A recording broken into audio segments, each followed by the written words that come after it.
Jika kita ingin mendapatkan kemudahan dalam hidup, kenyamanan, kenikmatan, maka kunci yang pertama kata Allah, fokus baik-baik, perhatikan, ikutilah, temani, dempetin.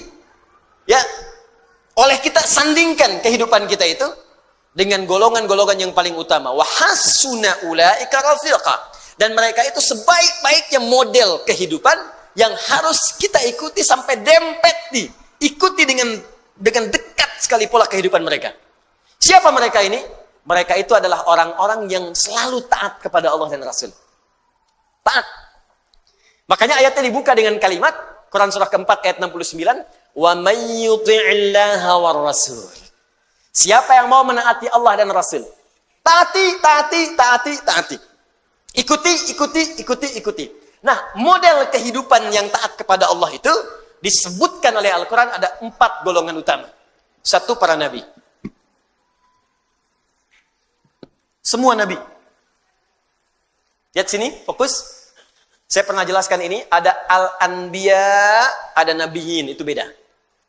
Surah ke-21 namanya apa? Al-Anbiya. 22? Al-Hajj. 23? Gini lah, 114? An-Nas, Masya Allah. Gampang, cepet ya. 21 Al-Anbiya. Ya, Al-Anbiya. Awas, penting menghafal nama-nama surat Al-Quran untuk memudahkan hafalannya. Ya, kami buka karantina, alhamdulillah nih, golongan angkatan kedua itu ada yang hafal 15 hari 30 juz. Ya, saya bahagia sekali. Ada yang 15 hari, ada yang mungkin hari ini selesai itu. Hari ini selesai insya Allah. Ada yang 18 hari, ada targetnya 30 hari, ada 15 hari sudah selesai. Ya, jadi cintai, kenali ayat-ayatnya. Ya, bahkan sekarang orang-orang saja melamar sudah syaratnya Al-Quran tuh. Ya. Kamu namanya siapa? Masya Allah, saya Anas, Pak. Baca surat An-Nas, baca bagus. Ada siapa yang kedua? Saya Torik, Pak. Baca surat At-Torik, baca bagus. Ada yang ketiga siapa? Udah pucat wajahnya. Masya Allah, saya Yusuf, Pak. Yusuf. Wah, tapi memang gak hilang akal. Cuman panggilan sehari-hari, kulhu. Dan sini. Ada Al-Anbiya. Anbiya, ada Nabiyin, An-Nabiyin. Kalau Anbiya, beberapa Nabi. Karena itu di surah Al-Anbiya tidak dikisahkan semua Nabi. Tapi kalau Nabiyin, itu seluruh Nabi. Dari Nabi Adam alaihissalam sampai Nabi Muhammad sallallahu alaihi wasallam. Jadi Allah akan memberikan pesan kepada kita, kalau hidup kita ingin tenang, ingin nyaman, ingin nikmat, di rumah tangga, di pekerjaan, di kehidupan sosial, ikuti pola hidup para nabi. Makanya saat Anda sakit, ada contoh Nabi Ayub yang pernah sakit. Fokus. Ada yang pernah sakit. Ya Allah, saya sakit kepala, sakit di kaki, sakit di tangan, ya, sakit di kantong, ya, sakit macam-macam. Nah, begitu terkena penyakit fisik, Allah turunkan pola kehidupan Nabi yang pernah sakit. Ada yang ringan-ringan, seperti Nabi Ibrahim sakit. Bagaimana menikmati penyakit itu? Ini yang paling indah. Sakit tapi menikmatinya gitu. Kan kebanyakan orang sakit itu menghadirkan keluhan kan? Makanya dokter bertanya ketika pasiennya datang, keluhannya apa, Pak? Keluhannya apa, Bu? Dia ada orang sakit mengeluh, tapi kalau Anda paham rumus ini, sakit tapi menikmati sakitnya. Pernah nggak ada orang terima sakit? Keluhannya apa? Nggak ada, nikmat semuanya. Terus ngapain Bapak kesini? Cuma buat kasih tahu aja. Orang semua sakit itu ditanya keluhan, yang ini tidak menikmati sakitnya. Nabi Ibrahim sakit. Ketika sakit, Quran surah ke-26 ayat 80. Wa idza maridtu fahuwa yashfin. Kalau saya sakit, pasti Allah sembuhkan. Enggak ada keluhan. Allah, Engkau yang memberi saya makan, Engkau yang memberi saya minuman, Engkau yang menghidupkan saya, Engkau yang mewafatkan saya. Seperti Engkau menyehatkan saya dengan makanan dan minuman, saya sakit pun pasti Engkau sembuhkan. Enggak ada keluhan yang keluhan. Yang dahsyat Nabi Ayub. Ketika Anda berkata, itu kan penyakit biasa, Ustaz. Tapi saya ini kena jantung. Tapi kan masih hidup, Bu. Kematian itu tidak ada hubungan dengan jantung. Kematian itu dengan ajal. Ada orang nggak sakit jantung pun kalau sudah tiba waktunya meninggal juga. Gitu. Tapi kan ginjal saya tidak berfungsi, tapi kan mata ibu berfungsi. Ya, tapi kan telinga bapak berfungsi, lisan kita berfungsi. Maka ketika ada orang mengeluhkan penyakitnya, Allah turunkan penyakit yang paling dahsyat yang pernah dialami oleh seorang nabi, yang tidak pernah dirasakan oleh orang sebelumnya dan tidak akan pernah dialami oleh orang setelahnya. Supaya nggak ada yang mengeluh lagi. Ketika mengeluh, Allah kemudian balikan. Ini aja nabi saya uji, dia nggak mengeluh. Kamu bukan nabi, kenapa mengeluh? Tapi kan dia nabi, ya Allah. Diturunkan ayatnya. Kalau ada orang yang bukan nabi pun mengikuti amalannya, maka saya akan berikan kenikmatan yang sama seperti dia mengalaminya. Maka turunlah Quran surah ke-21 ayat 83 sampai 84 itu. Wa ayyuba idznada rabbahu anni massaniya dhurru wa anta arhamur rahimin. Kata Allah, hei, saya akan buka kisah Ayyub alaihissalam supaya kalian belajar. Ketika ia mulai bermohon kepada Allah, saat sakitnya mulai mengganggu dia untuk ibadah. Di saat sakitnya itu biasa, beliau nikmati aja. Nikmati, sholat ya sholat, ibadah ya ibadah, gak ada keluhan. Istrinya bertanya, papa kenapa gak minta kepada Allah sembuhkan? Kata suaminya, berapa lama kita sehat dan senang? 20 tahun. Berapa lama kita diuji dengan sakit dan begini? 7 tahun. Nanti aja, kalau sudah sakitnya sama dengan sehat 20 tahun, baru saya minta kepada Allah. Saya malu dikasih sehat 20 tahun, saya senang. Kenapa ketika dikasih sakit untuk ibadah selama baru 7 tahun sudah mengeluh? Bukankah semuanya datang dari Allah untuk kita beribadah kepada Allah? Dikasih kaya 20 tahun, kita senang. Diuji dengan fakir baru 7 tahun sudah mengeluh. Saya malu. Nanti aja kalau ujiannya sudah serupa. Jadi bagi Nabi Ayyub nggak ada bedanya. Harta ada, nggak ada harta, tetap ketaatan kepada Allah meningkat. Sakit dan sehat nggak ada bedanya bagi beliau. Sehat ujian untuk beramal sempurna, sakit untuk banyak istighfar. Bukankah ketika sakit ada peluang dosa kita diampuni? Tuh. Dikala cara berpikir kita seperti Ayyub alaihissalam, diajarkan ini zikirnya. Apa jawabannya? Fastajabna. Fakashafna ma bihi min dhurrin.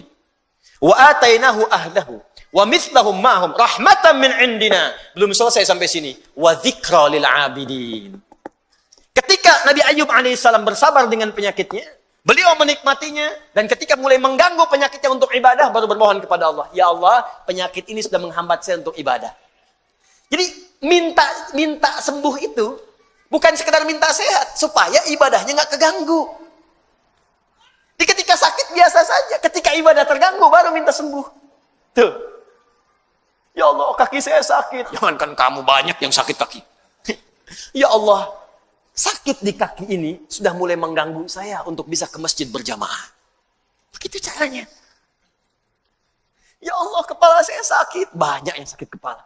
Ya Allah, penyakit di kepala ini sudah mulai mengganggu saya untuk khusyuk berzikir kepadamu. Gitu caranya. Jadi begitu Anda menikmati itu untuk kepentingan ibadah, ditutup dengan kalimat wa dzikra lil 'abidin. Ini aku ingatkan untuk hamba-hambaku yang lain selain Ayyub. Jika kalian mengalami hal yang serupa, amalkan amalan seperti Ayyub merasakannya. Nabi. Anda berdagang, Anda bisnis, Anda bekerja, Anda berdakwah, Anda mengajar. Apa Anda kira akan mudah menyampaikan semua itu? Belum tentu. Kadang-kadang ada saingan. Anda yang ikut tender, mereka yang menang. Padahal nggak ikutan sama sekali. Ada yang kemudian berusaha menyingkirkan, menyungkurkan. Ada yang mengajar juga, kadang-kadang ada yang menyoal. Bukan cuma Anda. Bahkan ada seorang Nabi namanya Yunus alaihissalam. Berdakwah, bekerja dengan baik. Disoal oleh orang sampai diusir dari kampung. Masuk kemudian ke perahu, dilempar, ditelan ikan paus. Anda bayangkan. Anda masih hidup sampai sekarang, beliau di dalam perut ikan paus. Tapi kau masih bisa nikmat aja, zikir. Idznada fi dhulumati. Ya, baca ayatnya wa dhannuni. Baca ayatnya 86 sampai 87-nya. Wa dhannuni idz dhahaba mughadiba, ya? Wa dhanna an lan naqdir alayhi. Fanada fi dhulumati alla ilaha illa anta subhanaka inni kuntu minadh dhalimin. Tadinya gelisah. Enggak enak tuh. Ditelan dalam perut ikan paus. Kira-kira tuh di dalam perut ikan paus itu, maaf ya, terang atau gelap? Udah pernah masuk? Hah? Pengap atau nyaman? Ya, kita kebayang aja pasti pengap, sempit pengap. Dalam perut ikan yang sangat besar itu sempit pengap, tapi masih bisa berzikir kepada Allah. Alla ilaha illa anta subhanaka inni kuntu minadh dhalimin. Alla ilaha illa anta subhanaka inni kuntu minadh dhalimin. La ilaha illa anta subhanaka inni kuntu minadh dhalimin. Allahu akbar. Apa jawabannya? Fastajabna. Fastajabna lahu. Ya, wa najjaynahu minal gham. Perhatikan jawabannya. Tadi Nabi Yunus alaihissalam masuk ke dalam perut ikan paus. Tapi ketika dijawab doanya, jawabannya bukan mengeluarkan beliau dari perut ikan paus. Ya. Kalau mau konsisten, fastajabna lahu wa najjaynahu minal hut. Kami jawab doanya, kami bebaskan dia dari perut ikan itu, kami keluarkan. Tapi yang terjadi adalah kalimatnya indah. Fa najjaynahu minal ghammi. Gham. Apa itu gham? Gham itu awan gelap yang menaungi. Gelap. Tiba-tiba gelap. Bahasa Spanyolnya puek. Udah siang, masih siang, udah gelap. Gelap. Fokus. Jadi ada ghamam, ada gham itu beda. Kalau ghamam itu awan teduh yang menaungi. Ghamam. Al-Baqarah ayat 57. Wa dhallalna 'alaikumul ghamama wa anzalna 'alaikumul manna wassalwa. Paling kiri sebelah bawah. Ayo mana Qurannya? Dia ada ghamam, ada gham. Kalau gham itu awan gelap yang menaungi. Maksudnya ini bahasanya tinggi, bukan awannya. Tapi suasana gelap yang mencekam. Kadang kalau orang sedang ngelihat awan gelap, siang-siang gelap, perasaannya bagaimana? Gak enak ya? Gak enak, jalan gak enak, perasaan gak enak. Yang dimaksudkan di sini bahasa kiasan. Ada orang yang mengalami situasi yang gelap, bikin sesak. Seperti Nabi Yunus berada di perut ikan paus. Suasana gelap, bikin sesak. Mungkin tidak harus masuk ke perut ikan. Anda ikut pekerjaan, tiba-tiba dijahili oleh orang. Anda yang difitnah, bukankah gelap? Pulang-pulang siang tapi sudah longlai. Nyampe rumah nggak ada senyum. Anda yang ikut ujian, begitu mau wisuda, ada nilai yang hilang belum sampai, tiba-tiba gelap. Anda yang sudah mau lamaran, besok mau nikah, tiba-tiba pasangan berubah keputusan. Gelap. Seketika akan gelap, ya Allah. Padahal situasi siang. Ya Allah, aku seperti tersambar halilintar. Padahal halilintar gak ada. Ya. Makanya kalimat Qur'annya indah. Allah tidak mengatakan perut ikan pausnya. Allah ingin mengatakan, akan ada orang-orang hambaku, mungkin selain Yunus, yang mengalami situasi serupa dengan Yunus. Pekat, gelap, capek, lemah ya Allah. Walaupun tidak harus masuk ke perut ikan. Karena pekerjaan, karena di rumah tangga, karena di kampus, karena di kehidupan. Tapi Anda amalkan seperti Yunus, dalam suasana di perut ikan pun masih nikmat. La ilaha illa anta subhanaka inni kuntu minadh dhalimin. Perhatikan, begitu Anda mengamalkan zikir yang sama dan menikmatinya, wa kadzalika nunjil mu'minin. Belum selesai. Fa najjaynahu minal gham, kami selamatkan Yunus alaihissalam dari gham, perut ikan. Wa kadzalika nunjil mu'minin. Kalau ada orang-orang beriman setelahnya mengalami situasi yang serupa, bahkan masuk ke perut ikan pun dia berzikir, saya selamatkan kata Allah. Atau bukan perut ikan, perut rentenir, kredit yang belum lunas, riba yang belum tuntas, lilitan utang, ya, kehidupan rumah tangga, masalah sosial, minta la ilaha illa anta subhanaka inni kuntu minadh dhalimin. Uang belanja belum kunjung datang, la ilaha illa anta subhanaka inni kuntu minadh dhalimin.